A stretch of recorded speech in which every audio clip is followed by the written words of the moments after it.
Good evening, everybody. Welcome to the 167th episode of our first YouTube run through the House of Light expansion for Book of Hours. Playing as the Archaeologist, I'm System Chalk. We are going to get a few things done today, I think. So depending on how far we get through the day, we may be able to finish the work with the pumps. The machine roars to life, sparks flicker. This will take a while. We are equipping Mr. Kill to open up the rattling tunnels. So I've got a couple of options in terms of how I can work with this. I was debating on whether or not I wanted to try and take something like the Newman instead of the... oh, heaven's sake. I might have messed this up a little bit, but not to a point where I'm not going to be able to open this up. But yeah, anyways, neither here nor there. So we'll be opening another room. We will be leveling up first surgeries and exsanguinations. And the thing that I wanted to try and do off the top is see how realistic it is for me to try and do something like the messenger awaiting her destination. So manual for departure is effectively a 12 knock just because of VAC, whereas messenger awaiting her destination is actually a tricky one for me to read. I do have the advantage of having transformations and liberations to push me ahead, but then I add the VAC. And at this point we're sitting at 12 of the required 14. Sorry, 16. So I can get this up to 13 with something like the square. The easiest by far is to use the Orpiment Exultant. I'm going to be stubborn about it though, so this is a bit more of a high-risk maneuver than I would normally like. I don't have any foresight to work with right now. So what I will do here is I will add the square. We'll go without the memory, I think. I'll just maybe double check what my options are here. So yeah, I could try the Invincible Audacity. I could maybe add the pattern. Actually, that's an interesting question. Yeah, so the pattern at least gets me some distance, and I wasn't going to use it right away. So yeah, Forge, the Wavering Spark, perhaps. You provided Forge, but not enough to match Mystery Forge. If you're lucky, you might still succeed. So, I'm going to do a couple things for that. So in this case, I know I'm not going to need the Arab, so we will start by reading a book with Foresight. I don't even remember where I had gone with these, so we're going to start at Vincent's Minglings. Next up, at the Winter Desk, we will recover the pattern that I left. So next up, we need to replace these, and also I maybe need to remember that I had a couple opportunities to get knock that I let lapse. So Deaths and Their Evasions would be one. Okay, so here I'm going to be using...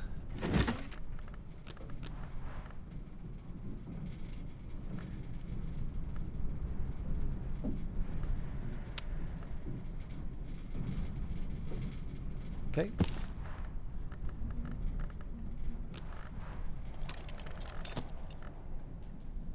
The satisfaction. I can't get the secret threshold because I'm using the VAC,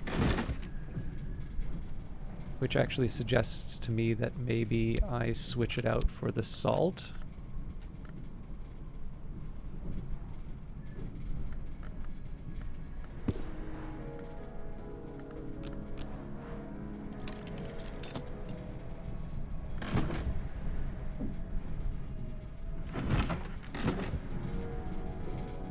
And then Solace and Storm.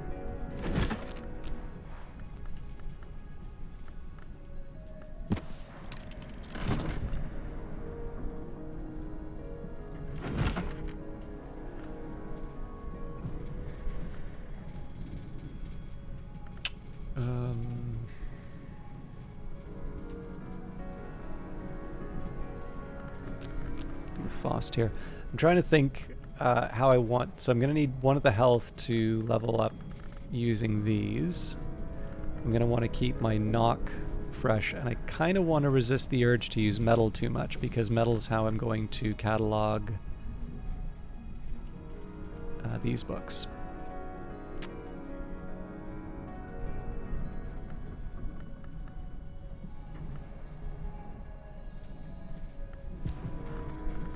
Oh, right. What am I using the Fusine for again?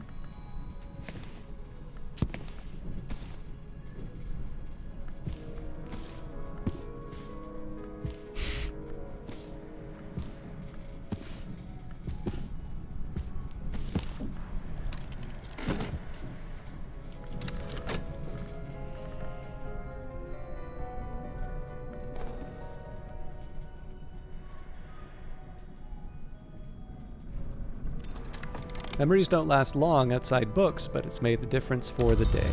Okay, so next up we're going to drink Solomon's preparation. I can offer my assistants something to drink. This will increase their aspects. They'll also be glad of the refreshment. Just 1 second here.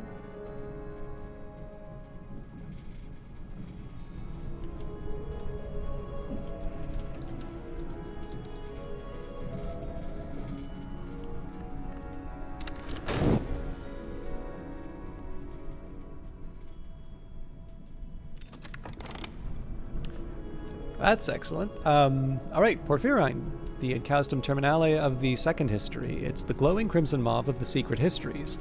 Porphyrine was venerated in secret by a confraternity of corresponding Cluniacs and Benedictines.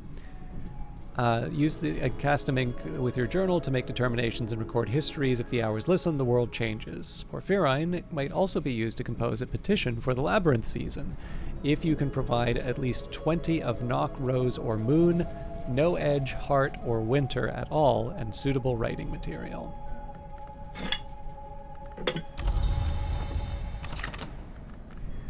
Right. Let's work on surgeries and examinations. So I'm kind of committed to this one just because I'm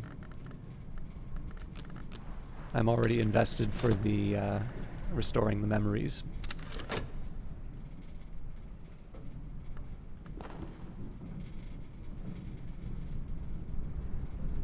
So remember, we want 15 for the rattling tunnels. So I believe we just need to use the bronze knife, and we should be good.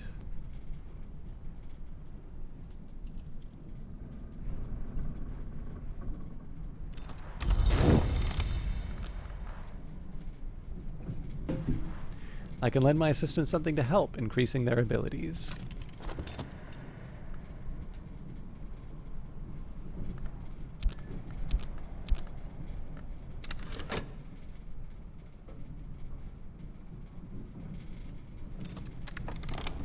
The skill is now level 6. Its power aspects have also increased. So this is the kind of advantage of leaving this in the background. We have something easy that we can do while we wait for the next memories.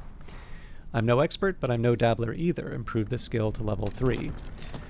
So this is also why I kind of wanted to queue up more memories, because really, in less than a minute, we're going to have what we need to move surgeries and exsanguinations up. In fact, we'll just do that now.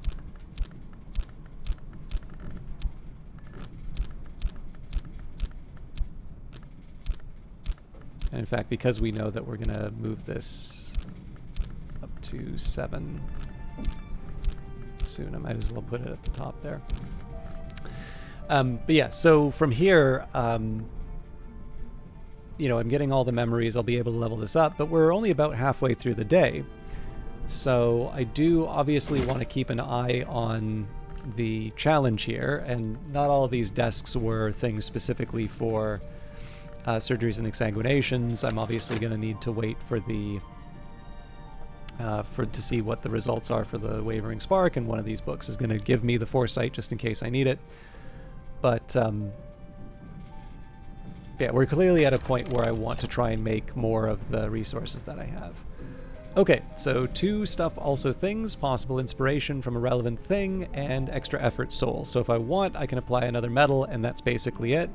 Ideally, I will use stuff also things. So what I'm thinking of here is maybe we'll use the spanners from both sides, and that just saves me the element of the soul for book cataloging. Okay. Deaths and their evasions. Father Stanislav John Schaller writes of the means and limitation of passage between the orders of the Mansus. No long names hours. Unusually, Father John has written this book in Fucine, for, he says, a special secrecy. He speaks very cautiously of the exceptions that can sometimes be made to the edicts of Chancel and Calyptra, and hints at the means by which he successfully returned a lantern long to flesh. Schaller mentions most cautiously of all that he has been permitted to see a book that speaks more deeply on the matter, but that it was surrendered into the shadow of a covenant stone of the Watchman's Tree. It can be retrieved if the 99th wink is reserved under the edict's liminal.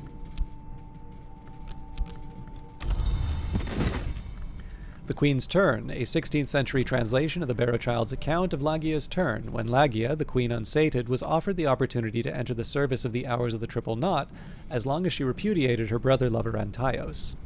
Lagia accepts, setting aside the arts of the Low Red Sun associated with Antaios. She bargains, however, for freedom for her daughters. The Hours of the Triple Knot accept casually, knowing that Lagia has devoured her daughters, but wily Lagia has decided in the secret hollow of her heart that she will adopt any who ask if they can prove their fierceness. The traditions described here, the ones generally described as hill and hollow, are associated with Lagia before her turn, but now and then she's a name of the Red Grail. Now and then she's a name of the Red Grail. They might also be... Let's try that one more time. The traditions described here, the ones generally associated with hill and hollow, are associated with Lagia before her turn, but now that she's a name of the Red Grail, they might also be safely used before an altar of the Triple Knot. Speaking of, I still haven't gotten a replacement Newman yet. Two Wombs, One Heart, a fanciful account by Thirza Blake of the early life of the twins, their time as mortals before they became hours or even long, in a dry kingdom beyond the Western Sea, which Thirza suggests might have been ancient Mexico. It is widely known that the sister was rich and the witch poor. It is widely known that the witch loved the sister first.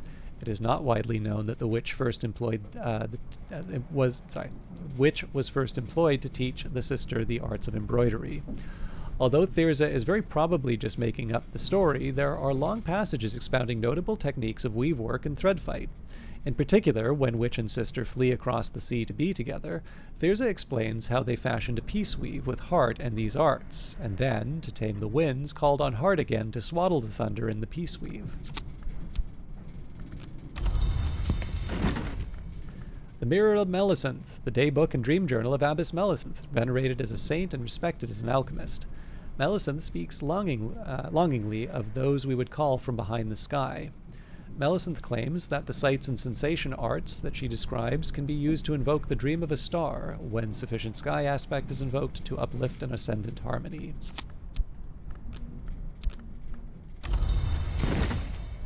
De motu corporum veditorum. The author rejoices in the name of Abelard Hubris, and the title might even be translated as On the Forbidden Motions of Bodies, evidently a reference to Newton's De motu corporum, published some 20 years previously. Hubris's thesis that stars, planets, and other bodies are the proxies or even essences of the hours, and that conjunctions and occlusions reveal the outcome of our intrigues in the Mansus.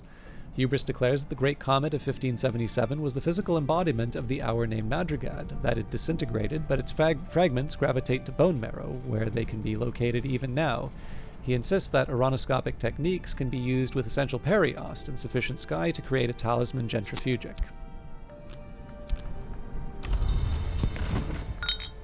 Better now. Vinzant's Minglings. The metallurgist and skysmith Everett Vinzant speaks of the sacred alloys, the alloys eternal, the alloys sufficient, the alloys intendant. Everett describes the voices and powers of mortals and immortals based on their composition by analogy to the sounds and strengths of the bells based on metals of their casting. Vinzant warns that mingling the metals of too great a nobility can produce the alloys incestuous. He suggests very cautiously that the means used by the sovereigns of the Leashed Flame to produce their heirs may have analogous issues. For though the crime of the sky might be circumvented, yet the law remaineth the law, in spirit as in letter. And finally, on imperfections, Pomander, Lightsmith, and Lantern Long describes the process of transinhabitation, which he calls a manifestation of imperfection. Lantern Long lack bodies and so cannot normally leave the mansis, but they can steady glint in the physical world by establishing a road of glass. Pomander notes with disgust that the Order of Long called the Obliviates refer to it as scrying, which he considers a debased term. Pomander explains the benefits of transinhabitation, that a Lantern Long can affect the senses and thoughts of those nearby, that they can even enter their spirits, and that they can employ the senses of those inhabited to experience the scent of blossom in season. Experience again the scent of blossom in season. This seems to be what interests him the most. He insists that a Lantern Long should only ever inhabit a mirror of silver, not silvered glass, but he declines to explain why. All right. A few things on my to-do list. So I'll tidy up the elements of the soul. So just as a reminder, I'm going to take my chances with stuff also things. The foresight isn't really relevant to the day's duties. So what am I holding back for?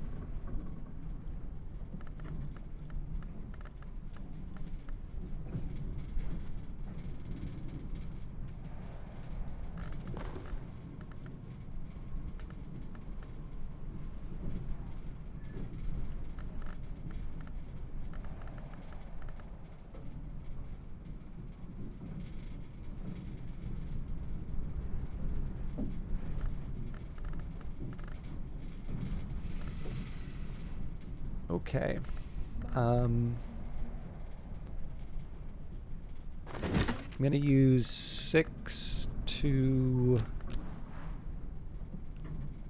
feel a little nervous using the core here, but it's the least bad of my options right now.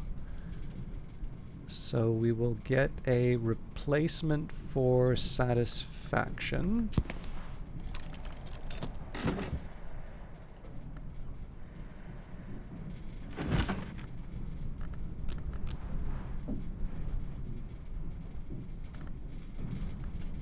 One for solace.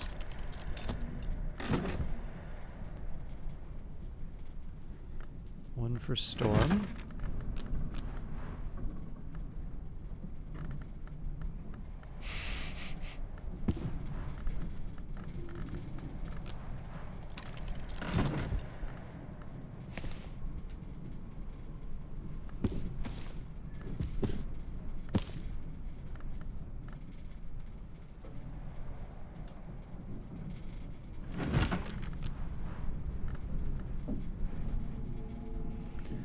One for stolen seek. Well, no, just close that off with. Oh, it's an obvious one I can get.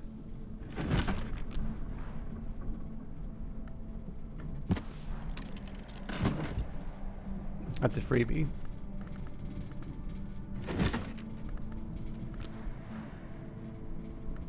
Okay, so what I'm trying to do here, so I'm working out the next level up. So that's going to be 1, 2, 3, 4, 5, 6, maybe?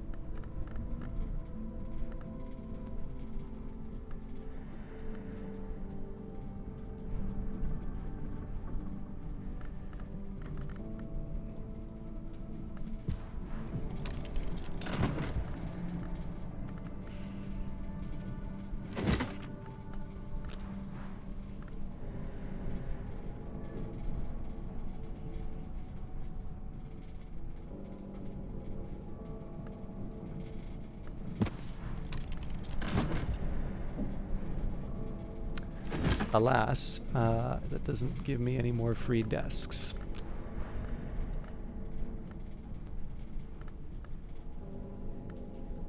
And I don't have VAC for the... Well, okay, that gives me something to do, though.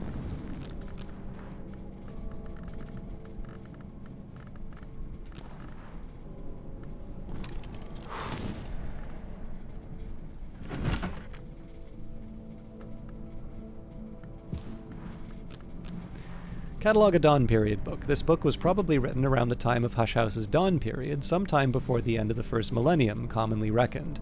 If I examine it, I can learn more about what knowledge it might contain. Books from this period are sometimes contaminated.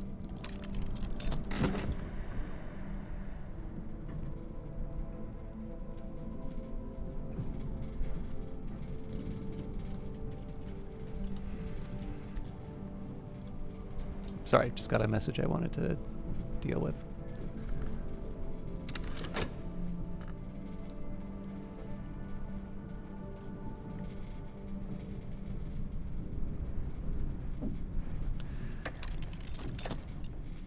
Okay, now we have some fun. Let's hope it is equally possible to forget this again. So, I don't want to spend too much effort on this, but I would like to get my old wound back, so I might... I'm a little uncomfortable doing this, but I will use the health just because it gives me the scale. So, old wound. Alright, so Mr. Kill is now at the required 15 winter, so we'll just talk with him for memories. Mr. Kill, Ryan Spry doesn't mind stopping for a gossip. Alright, so I really need to focus on this now, otherwise I'm in danger of losing the opportunity. The skill is now level 3. Its power aspects have also increased. Now, I'm gonna do something... No, I'm not. I think I'll just do a good old-fashioned leveling. When I thought I'd understood, I'd only begun. Improve the skill to level 7. I hope I wanted it that high. I didn't really put too much thought into it.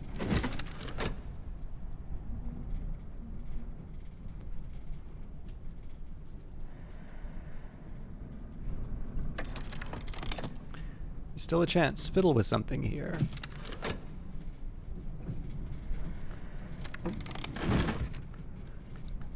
Okay, Catalog a Dawn Period book. Now I have an idea of this book's nature and its contents. Incridion Tragularis, the poison manual of the Order of Assassins called the Tragulari. Serpents of Venoms, I think we've committed? Yes, so that goes to the sort of free agent pile. It's a reasonably high-level text, but it is... I guess kind of the English doesn't really matter anymore, but it'd be nice if I can keep this a little more organized. Hopefully we'll free something up reasonably soon. I may regret it because I haven't been fully planning out the day, but I will catalog one more.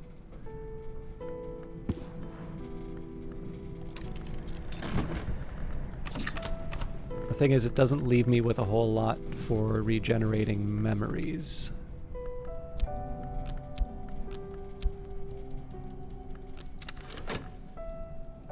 And we're actually pretty far through the day already.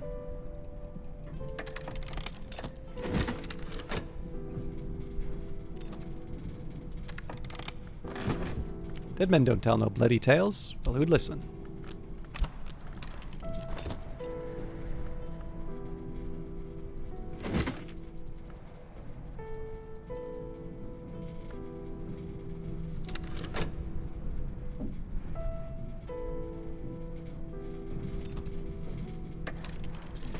Alright, and the skill is now level 7, its power aspects have also increased. So yeah, based on what I've got here, I would like to level up surgeries and exsanguinations, but I think it's a little too much for me to try and do that today. I'm just trying to think of the other things that I might want to... Well, okay, let's think this through. So I've got a Gale and a Stolen Secret in my favor right now. So from there, I would need 5 more. 1, 2, 3, 4, 5. Just enough. Fascinating. Okay. Wait. And I'm reading all these Darn books. All right. So, never mind. We're just gonna sit and wait, and we'll see what we want to do with the other memories that I get later. Okay, Callicite supplications, prayers addressed to the prayers addressed to the Red Grail by the Sisterhood of the Triple Knot. If we should remember not, let our children remember in their redmost dreams. One prayer describes how sufficient Grail aspect can be used with Tridesma Hira rites to give a life, a little life to a doll twisted from fabric.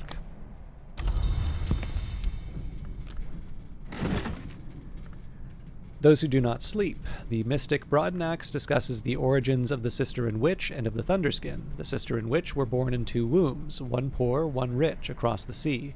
The Sister was stronger in the aspect of heart, and so their survival was assured. The Witch was stronger in the aspect of Grail, and so they were not satisfied. When the Sister and Witch came west, the Red Grail permitted their ascension, but then grew jealous of their power. It lured a great musician into the ranks of its names, and caused him to be reborn from blood as a heart hour, so that the Grail might maintain dominion there also, but its victory is not assured. The Other Eye of the Serpent, in which the Hisiarch Signifer attempts to resolve certain mysteries of lightning. Signifer considers lightning to be the division, the connection, the joined serpent. The serpent's eye is said to be the sun, but as the division and connection, it must have a second eye. Signifer considers and rejects 3 times the hypothesis that the moon is the serpent's other eye, insisting that it and the sun do not share a nature. This, as much as the serpent business, is what got him burnt by the church. He proposes that the serpent's teeth are towers, that the serpent's mouth is a gate, that the serpent is the devourer of Ys, and therefore that the serpent's other eye is amber.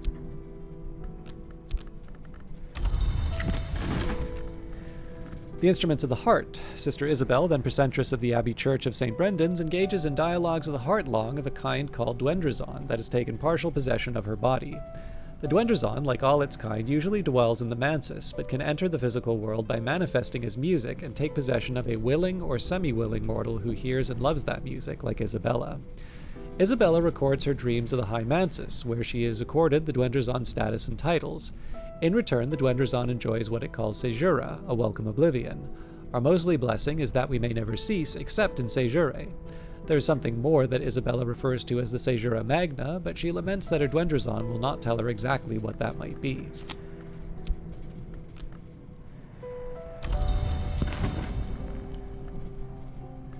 An opening opportunity that'll last a little while. So I should probably also think about what's left over at the end of this. The Crossing to Noon. The mystic Garcia Sauri gives a picturesque account of the adventures of Franklin Bancroft, Prince of Wines, and Ava de Wolf, the Pale Lady, on their way to the hidden island of Noon. For a long time, the Blackbone pondered her next move, until the moon dared to peep from behind a cloud, and the prince completed the composition of his third sestina, but the lady met the blind gaze of its open pores, waiting for the tide.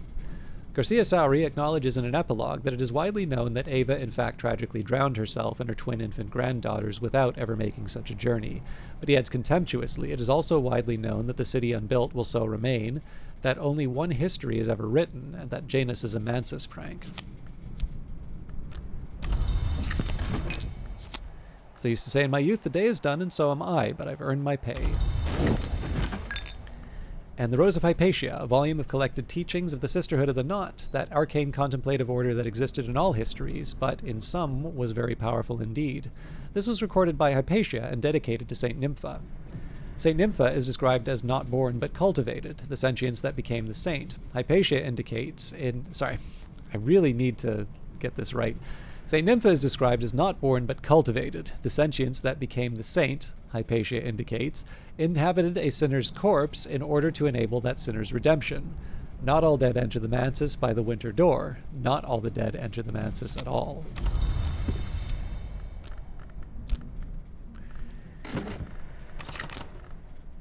Right. So my counts were off a little bit for a few reasons, but let's start with the basics here. I'm going to use my health to level this one up. And I'm actually just also going to double check. I believe I said I wanted to move surgeries and exsanguinations up a total of 4 times. Now, that won't be today. That's going to be over a few of the episodes, but obviously I record these things in batches. I just want to double check. Yes, because that would be in position... Yes, right. No, I can reverse engineer this. Because earlier I said that this was going to be going into Hushery, and because Sights and Sensations is already at level 9, this can only go up to 8. And that's, I think, the reason I did it that way.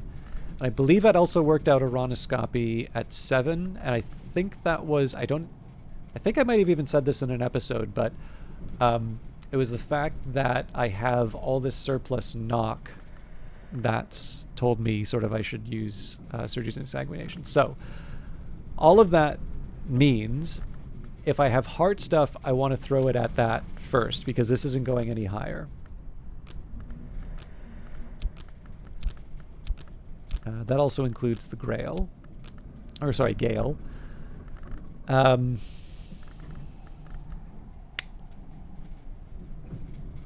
don't think I have a lot of options left after... I think it's Horns and Ivories is the last one.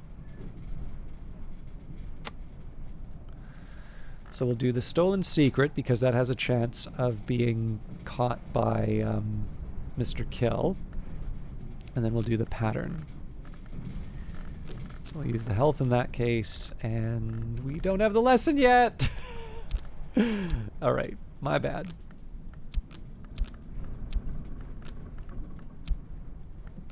Just put these back in a tidy way so I know what...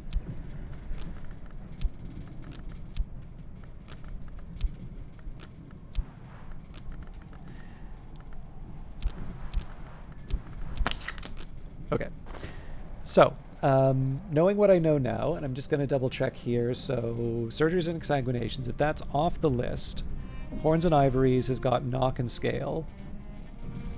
Right, and then the logic behind that was I tried to get the Knock to level up Horns and Ivories so that I can... so I don't need to use the Scale to level that up. Instead, I can use it for things like Coil and Chasm. And in fact, by that reasoning, because we have a whole bunch of door and wall still, I should try and take Horns and Ivories to 9.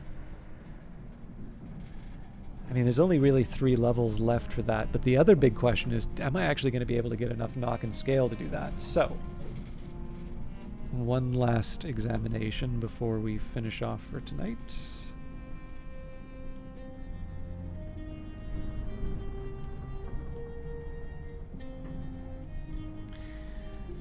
So, Knock, Scale. So, I'm just going to do this browsing the bookshelves. So, Savage Hymn.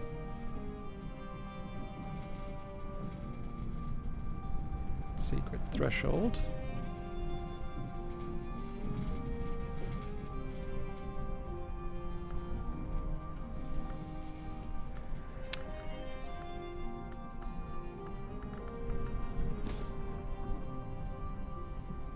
Really? Not position 3? There we go.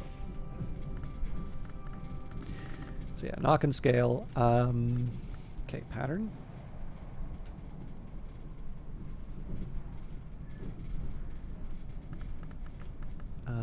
Hindsight, but that's Regrets.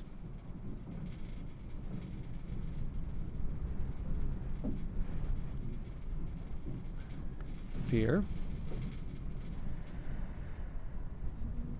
Salt.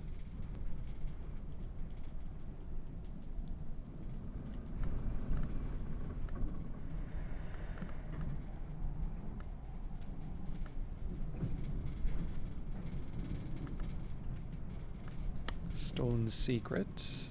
Close.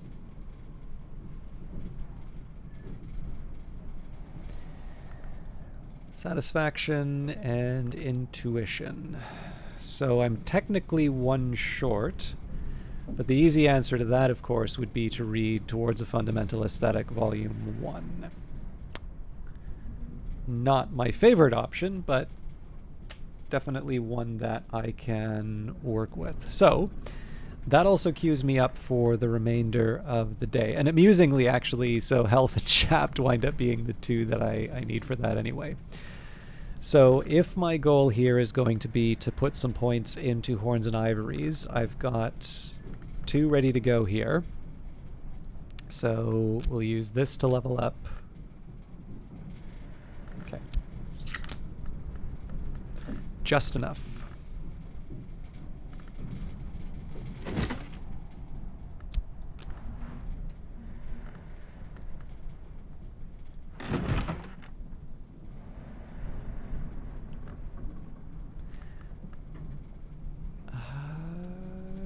I'm okay reading this because if I don't get it, like, there's nothing I can do if this doesn't turn out, so I should get it, but okay.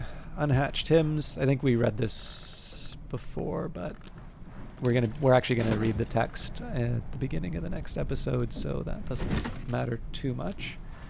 I specifically want to be looking at things that we don't already have in the list here and can't be generated by Mr. Kill. So that means a pattern.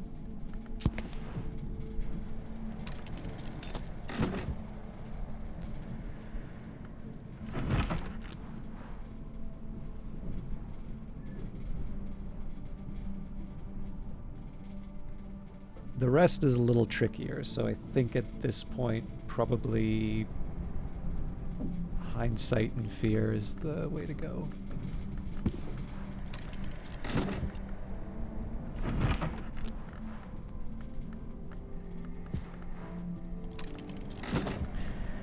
All right.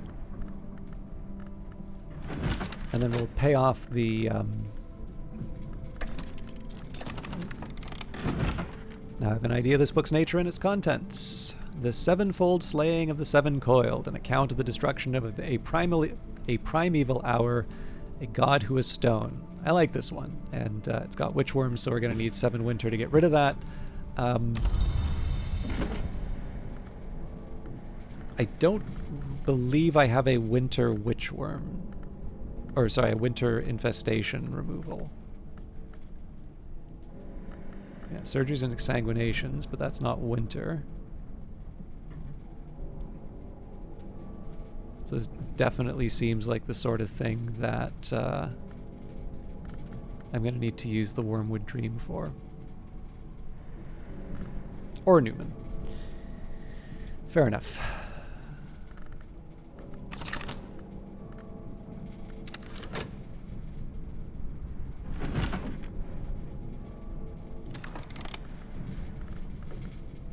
The messenger awaiting her destination. The Limian Burzgash records his prophecies of a city unbuilt and entreaties to its herald.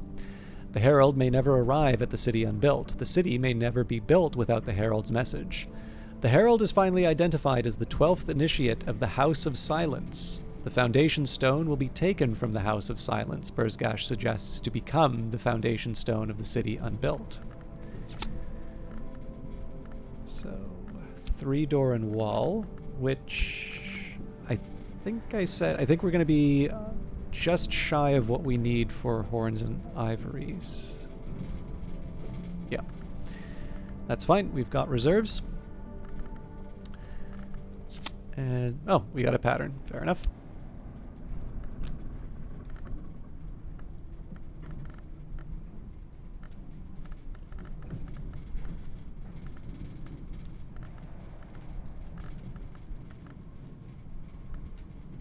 Yeah, that's definitely full.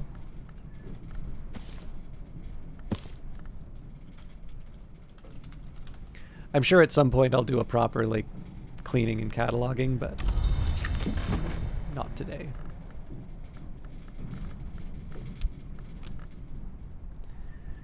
All right. Surgeries and exsanguinations. We did this all before. At last, I approach mastery. So the remainder goes up here. And so for the rest of... Well, so part of it's going to be the rest of the day in game, but also sort of the rest of winter, the rough plan is as follows. We will get at least one level for Horns and Ivories. So in fact, I can probably already move that. You know, probably the best thing for me to do would be to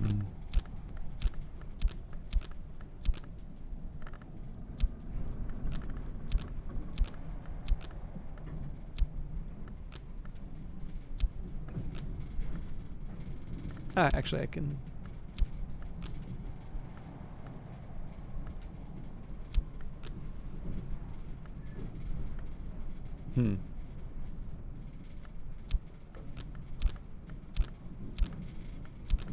Yeah, something like that.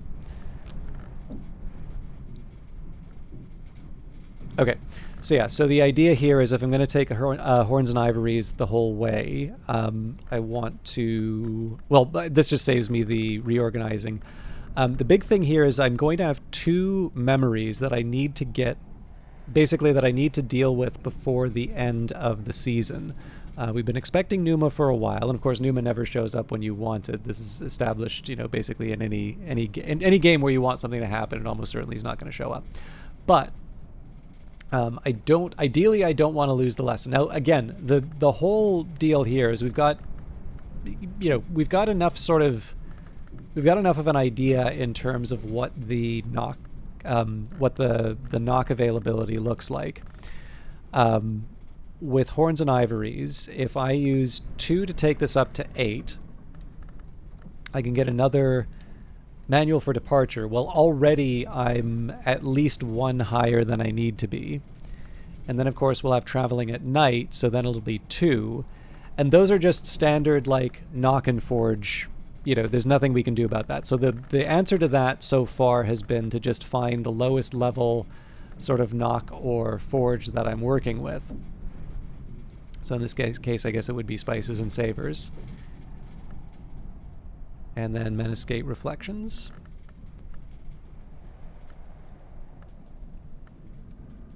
Yep.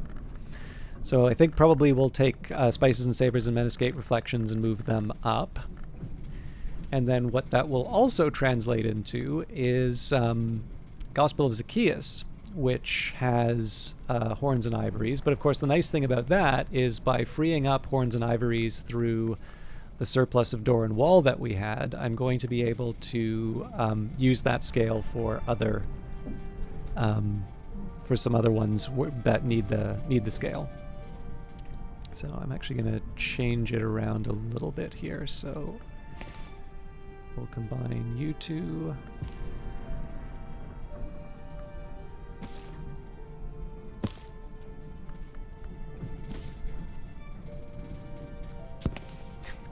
Maybe I just need to do this. All right, I give up. I'll do this next stream. Yeah, the rest of these, it's a little murkier to me in terms of what I want to do for some of the remaining books. So, you know, we've got some Heart and Sky here. I think Quenchings and Quellings can't be Heart and Winter, right? Yeah, well, shows what I know. But yeah, so in the case of Preliminal Meter, we use it for the Rose. For Edict's Liminal, I believe we still have some Moth left that we can level up. But what I want to start doing is like really sort of narrowing down to those ones which are actually perfect example here. Great Signs and Great Scars. I can only use that for Grail now. So all of the examples like that, I really want to start narrowing it down. And then something like the Red Book of Brittany, on the other hand, we definitely have some stuff that needs scale, but maybe I want to work out my my preliminal meters first. And so what I'll probably start doing is I'll start evaluating the next sets of books that I read based off of the whether or not they have sort of a single aspect available. It's a little different from what I used to be doing, which is here I'd say, oh, you know, Sea Stories needs to be leveled up. Let's go with that. You know, I'd still be happy to do it, but I'm in the case now where potentially making that choice will render some of these books, you know, overflow. And so, again, the rough idea is, finish off the door and wall stuff. After door and wall, maybe consider things like the radical measure with preliminal meter, possibly the same for edicts liminal. And once I have those in hand, I can start making some choices about whether or not I want to use Red Book of Brittany for rows or scale. But all of that will be handled in the future. Just a reminder, this is going to be the last episode. So for the way this week is going, I will probably be out of the country by the time this goes live. My intention is to use the next few days to try and record what I can for extra episodes, but obviously the accident has really put a limit. I had trouble enough getting these recorded just because I had to, adjust my dressings, and I'm sure you can hear the distraction, and it's hard to convey pain across a broadcast, but it's not. This is not as easy as I always find it to do. But I'm very happy that you're hanging out and sticking with me here. So please don't take that as like kind of a complaint or a you don't know what I do for you people. But yeah, there are some very practical limitations that I'm running up against here. So I'm going to do my best to make sure that the number of replacement episodes is more than 0. However, if I can only pull off kind of what I did today, that's going to mean that there's about 1 episode a week that you can have to look forward to. I'm hoping it's a little bit more than that, but no promises. I'm working on it. And either way, thank you very much for watching. For those of you that just like the sound of my voice, there should be, I believe there are enough sort of Twitch episodes, VODs that have not been published yet, that'll probably take it through the course of the month. But on the other hand, I just want to say, I think the majority of you probably don't find that to be your cup of tea. So with that in mind, the majority of the content will sort of flip to those long-form recordings of videos where you can't see the chat. Apologies for those. Some of them will be Tyranny, which is, a CRPG, so we at least kind of have something that's in the ballpark. But it's not a change in format. It is genuinely the fact that I am out of the country for a very long time. It's near impossible for me to record new episodes. I could try and jury rig something on my laptop, but then I wasn't planning on bringing my laptop, and I'm not going to take my mic with me and stuff like that. So anyways, needless to say, there will probably be a shortfall in terms of episodes. The current plan is to just do them at a slower cadence. I do apologize. It wasn't my intention to, to kind of leave all of this recording to the last minute. I have the driver to blame for that. So, again, thank you for watching. Sorry for keeping this so long. Have a great weekend. Until then, until next time.